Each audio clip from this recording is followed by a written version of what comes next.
중국의 시진핑 체제가 강화되면서 기독교에 대한 박해 점점 심해지고 있다는 건 아마 잘 알고 계실 텐데요. 인터넷만 뒤져봐도 교회의 십자가를 불태우거나 아니면 교회 건물 자체를 폭파시키는 사진하고 영상까지 게재되어 있더군요. 차이나 에이드라고요. 교회를 지키기 위한 일종의 기독교 단체라고 볼 수 있는데, 여기서 외에는 레포트, 보고서를 내는데 그야말로 입이 다물어지지 않더군요. 그러니까 온갖 트집을 잡아서 교회 지도자를 감금하고 투옥하는 사례들, 또 교회 설립 허가를 취소하는 사례들, 뭐 이 핑계 저 핑계 요 핑계 다 대고 있는데, 결국은 교회를 공산당의 완전한 통제에 두기 위한 거죠. 그래서 그 다음에 뭐 하느냐, 이 통제 안에 들어간 교회들에 대해서 교회 건물 안에서 공산주의 학습을 합니다. 가장 끔찍한 일들인데, 교회 건물 안에서 시진핑의 교실을 틀면서 학습을 하는 그런 사진까지 올라가 있습니다. 왜 이렇게 하느냐, 왜 이렇게까지 하느냐. 시진핑이 나쁜 인간이어서 그런 것도 있지만요, 근본적으로는 유물론의 결과입니다. 유물론이라는 것은 하나님의 마음속에 두기 꺼려하는 거죠. 결국은 하나님을 대적하게 됩니다. 유물론이 다양한 형태로 이념, 이데올로기의 형식을 취하게 되는데, 그게 공산주의건 사회주의건 사회민주주의건 사탕을 한 번 씌웠느냐 두 번 씌웠느냐의 차이에 불과하거든요. 하나님의 마음속에 두기 꺼려하는 인본주의 철학들, 이데올로기라는 것들은요, 결국 하나님을 대적하고 하나님의 몸된 교회를 해체하는 방향으로 가게 되어 있습니다. 이게 북한에서 벌어진 거고 중국에서 지금 벌어지고 있는 모습들입니다. 교회 설립 허가 자체를 취소하는 통지문들을 목사들이 받았을 때 어떤 느낌이겠습니까? 특히 헌금 문제를 가지고요, 성도들이 헌금을 하면 이걸 사기죄로 중국 공산당 당국이 문제를 삼는다는 거예요. 이 방식이 사실은 예전에 소련이 공산화되고 나서 1917년에 볼셰비키 혁명을 하고 나서 교회를 해체했던 것과 뭐 거의 유사합니다. 자료를 찾아보면은요, 형식적으로는 헌법상으로는 종교의 자유, 신앙의 자유를 보장해 준다고 돼 있어요. 중국도 마찬가지죠. 북한도 마찬가지입니다. 헌법적으로 그렇게 돼 있어요. 그리고 교회 설립 허가를 취소하거나 교회 지도자들을 투옥할 때도 행정 절차를 동원을 합니다. 그런데 이 법과 행정이라는 것은 공산당이 결정을 하기 때문에 의미가 없죠. 목적을 세워놓고, 교회를 없애겠다는 목적을 세워놓고 수단 방법은 동원을 하는 겁니다. 가리지 않고 동원하는 거죠. 그리고 교회의 재산을 탈취하고 그 다음에는 죽이는 거예요. 죄 없는 자들의 피를 땅에 쏟게 하는 겁니다. 북한도 마찬가지인데요. 북한도 교회를 해체하는 과정에서 기비성이 1948년에 집권을 하고 나서 총선거를 주일에 실시를 했죠. 그러니까 주일에 총선거를 하는데 이 교회에 있는 자들은 새로운 나라를 만드는데 참여하지 않는다, 이런 트집을 잡아서 투옥하기 시작합니다. 그래서 많은 월남자들이 내려온 거 아니에요. 그리고 나서 만들었던 게 북조선 기독교 연맹이라는 겁니다. 그래서 이 북조선 기독교 연맹, 북기련이라는 걸 만들어서 가입하지 않은 교회들에 대해서는 탄압을 하고 역시 투옥하고 감금하고 처형을 하죠. 김익두 목사라는 분도 이 과정에서 순교를 하셨고, 그리고 교회 안에 똑같습니다. 지금 중국에서 벌어지는 거나 예전에 소련에서 벌어졌던 거나 북한에서 벌어졌던 것들이 똑같습니다. 교회 앞에 기비성 초상화를 걸게 한다는 거예요. 지금도 중국 교회에 시진핑 초상화를 걸면 보조금을 준다고 돼 있는데, 이제는 단순히 종이 초상화를 거는 게 아니라 영상으로 시진핑 교실을 틀면서 학습을 할 정도니까, 예나 지금이나 사람을 우상화하고 그리고 하나님을 높이는 이 모든 경건한 행동들을 중단시키려고 하는 행태들 똑같습니다. 북한에서도 그랬고 소련에서도 그랬고 중국에서 지금 벌어지는 일이라는 거예요. 기비성 초상화를 걸게 하고 북조선 기독교 연맹 간판을 교회에 걸게 하고, 이거를 걸 수 없잖아요. 교회는 정상적인 교회라면 걸 수 없는 거 아닙니까? 그러면은 교회를 폐쇄하는 거예요. 지도자들을 투옥하는 겁니다. 감금하는 겁니다. 그리고 북한에서 교회를 해체할 때 교인들이 이런 탄압 과정을 거치면서 숫자가 줄겠죠. 그럼 일정한 숫자 이하가 되면은 교회 자체를 폐쇄해 버린 거예요. 그리고 기비성은 계속 연설을 합니다. 이 악질적인 교회, 악질적인 장로, 악질적인 목사들이 있다. 1948년 3월 달에도 기비성이 당 대회라는 걸 하면서 바로 이 악질적인 목사, 장로, 교회들을 가만 내버려둬서는 안 된다. 그 결과 1950년 6월 25일 6.25 사변을 기준으로 하면은요, 그 이전에는 목사들이 410명이었던 북한이 전쟁 후에는 20명으로 줄어듭니다. 410명에서 20명. 많은 사람들이 남하를 하고 도망을 쳤고요. 남은 사람들은 북한과 타협을 하면서 교회를 지킨다는 명분을 내세웠는데 결국은 수용소로 끌려가죠. 그리고 기독교인도 20만 명에서 5만 명으로 줄어듭니다. 나중에 1962년도 일인데요. 김일성이 이런 말을 했어요. 종교인은 죽여야 버릇을 고친다는 것을 알게 되었다. 죽여야 버릇을 고친다는 것을 알게 되었다. 이게 사회안전부 교시라고 해서 내린 건데요. 사회안전부의 교시를 하면서 종교인은 죽여라. 그러니까 북한이 워낙 교회가 셌기 때문에 기독교인들, 목사, 장로들 죽이라고 사실상 지시한 거고요.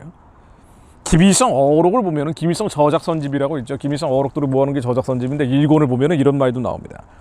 기독교의 집사 이상은 모두 처단했다. 그 밖에 종교인들, 집사가 아닌 사람들, 일반 종교인들 말이죠. 그 중에서 회심한 사람들은 받아줬고 그렇지 않으면 수용소로 보냈다고 나옵니다. 그러니까 북한의 그 악명 높은 정치범 수용소는 기독교인들을 잡아가도 죽이기 위해서 만들어 놓은 거예요. 중국도 마찬가지 아닙니까? 중국의 라오가이라고 해서 노동교화소에 갇혀있는 사람들이 550만 명이라는 거잖아요. 550만 명 감이 안 잡히시겠지만은 전라남도, 전라북도 주민 합친 것보다 더 많은 숫자가 550만 명입니다. 지금 중국에서 벌어지고 있는 일들이에요. 한국의 많은 무신론자들, 유물론자들, 그리고 하나님의 마음속에 두기 꺼려하고 그래서 하나님을 대적할 수밖에 없는 사람들, 무신론과 유물론은요 결국은 그런 방향으로 흘러가게 돼 있어요. 나는 아닙니다. 나는 모든 종교 있는 사람들과 공존하겠습니다라고 한다 할지라도 세상이 지금 중국처럼 가고 과거의 북한처럼 가버리면 그 세대를 본받을 수밖에 없는 게 유물론, 무신론이죠. 유물론, 무신론의 결과는 교회 해체입니다. 교회를 개척해서 운영을 하다가 뭐 정부에 지침 먹였다고 통지문들 날아온다는 거예요. 뭐 이 핑계 저 핑계 대가면서. 이게 유물론 사회주의, 무신론 공산주의에서 살고 있는 사람들의 피할 수 없는 운명이라는 거예요. 그런데 한국의 이 유물론, 무신론, 공산주의, 사회주의, 사회민주주의를 따라가는 기독교인 중에 얼마나 많습니까? 기독교인 중에 친북, 친중, 친러적 행태를 보이는 사람들 얼마나 많냔 말이에요. 그럼 한국도 그런 체제가 되길 바라는 겁니까? 그들은 얘기하죠. 교회 안에 문제가 많기 때문에 교회 개혁을 해야 된다. 그래서 많은 문제점들을 지적하는 과정에서 본인도 모르게 공산주의, 사회주의, 사회민주주의에 침투돼 가는 것인데 결국 자기 밥그릇을 깨는 거죠. 교회를 해체하는 방향으로 한국을 친북, 친중, 친러적인 이 대륙의 유물론, 무신론에 다시 빨려들어야 함으로써 결과적으로는 교회를 해체하는 방향으로 갈 수밖에 없는데 한국이 만약 그런 상황이 된다. 뭐 당장이라도 될 수 있는 거예요. 뭐 적화 통일이 아니라고 하더라도 꼭 북한이 한국을 완벽하게 통치하는 것이 아니라 할지라도 한국이 무신론, 유물론이 지배하는 세상이 돼버리면 예전에 문재인 때 잠깐 경험해 본 거 아닙니까? 코로나 시기에. 아니 코로나의 책임을 교회로 돌렸잖아요. 예배드리다 코로나 걸린 사람이 없는데도 불구하고 이 사람이 만약 확진자 중에 한 명이 기독교인이다 그러면 그 사람의 동선을 따라가면서 그 사람이 지나갔던 곳에 교회가 있으면 그 교회 교인들이 전수조사하고 또 다른 확진자가 나가면 교회를 폐쇄해버렸잖아요. 말도 안 되는 교회 탄압 정책이었습니다. 이 유물론, 무신론의 결과예요. 어떤 지배자가, 통치자가 하나님을 두려워하지 않으면 결국 이런 짓들을 벌이게 돼 있는 겁니다. 그런데 한국이 만일 또다시 그 사람이 교회를 다니고 있건 다니지 않고 있건 그 사람이 형식적으로는 기독교인이라고 하건 기독교인이라고 하지 않건 말이죠. 만일 유물론자, 무신론자가 또다시 한국을 통치하게 된다면 중국처럼 갈 수 있는 거예요. 북한처럼 갈 수 있는 겁니다. 아마 이런 일들이 진행될 거예요. 반교회 악법들이 만들어지겠죠. 반교회 악법들은요, 절차상으로는 행정적 절차를 동원할 겁니다. 그럼에도 불구하고 예를 들어 상상을 해보는 겁니다. 철저한 유물론자, 철저한 무신론자가 한국의 대통령이 됐을 때 아마 가두전도, 거리전도 같은 거 금지시킬 겁니다. 경범죄로 처벌하기 시작할 거예요. 교회의 소리가 바깥으로 나가는 것을 막을 겁니다. 또 교회 안에 세습방지법 같은 거를 사회법으로 만들 거예요. 반교회 악법을 만드는 거는요, 만들다 보면 한도 끝도 없습니다. 그리고 교회 안에 분쟁이 생겼을 때, 사학 분쟁이 생겼을 때 관선이사를 파견하는 것처럼 교회에 분쟁이 생기면 국가에서 이사를 파견하는 거예요. 분쟁을 해결하겠다고. 교회 안에서 싸움이 벌어지면 정부에 호소를 하는 겁니다. 그리고 정부에서 관선이사를 보내서 교회 분쟁을 해결하고 결국 교회 재산은 정부 것이 되는 거죠. 그리고 아마 큰 재단 같은 걸 만들어서 이 재단이 사실은 뭐 완벽한 정부 재산이 아니라 하더라도 정부의 통치권 아래에 있는 형태로 진행될 가능성이 있습니다. 그리고 교회를 설립할 때 절차를 굉장히 까다롭게 하는 거예요. 사회 선교라는 이름으로, 사회 개혁이라는 의미로 교회가 사회 제 역할을 해야 된다, 이 핑계 저 핑계 대가면서 설립 허가 자체를, 절차 자체를 어렵게 하는 거예요. 남한교회 그렇게 될 수 있습니다. 그리고 전 세계 교회가 침몰할 때 한국교회도 같이 싱킹 보트 안에, 가라앉는 보트 안에 타게 되는 거죠. 이게요, 제가 지금 말씀드린 게 소련에서 그렇게 했어요. 북한에서 그렇게 했습니다. 지금 중국에서 그렇게 하고 있는 것들입니다. 한국이 그렇게 되지 말라는 법이 없습니다. 헌법에는 다 신앙의 자유, 종교의 자유 보장하고 있어요. 그런데 기독교인들 스스로 교회 개혁한답시고 사회 선교한답시고 교회 안에 수많은 문제들이 있는데 우리가 무슨 일을 할 수 있겠는가, 그러면서 정부의 공권력을 동원을 하고 우리 이걸 공적으로 통치하겠다, 사회법으로 다스리겠다. 말은 그럴싸하죠. 여러 가지 그럴싸한 명분 만들어 놓으면서 결국은 유물론 무신론에 오염돼 가는 거예요. 그리고 유물론 무신론자들이 권력을 쥐는 세상이 되면 교회도 결국 해체되는 방향으로 갑니다. 그러나 하나님은 결코 그런 날이 오지 않기를 우리보다 더 원하고 계십니다. 이거는 우리의 상상일 뿐이지. 그렇죠. 이 상상이 현실이 될 수 있어요. 그러나 하나님은 절대 원하시는 게 아닙니다. 하나님은 그런 세상이 오기를 결코 바라지 않으십니다. 그래서 기도하게 하시는 겁니다. 우리는 방어한다고 해서 교회를 지킬 수 있는 게 아니에요. 뭐 자금법이라든가 온갖 반교회 입법들이 있고 사립학교법이라든가 반교회 입법들 만들어지는 게 한도 끝도 없이 많아지고 있다고 얘기하고 있는데요. 이게 막아내는 데 한계가 있죠.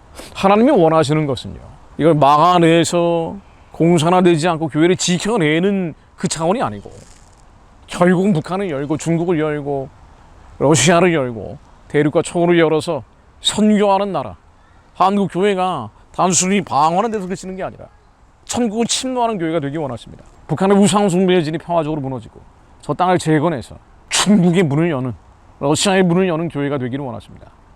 하나님, 한국 교회가 이 민족적 부르심을 깨닫게 하옵소서.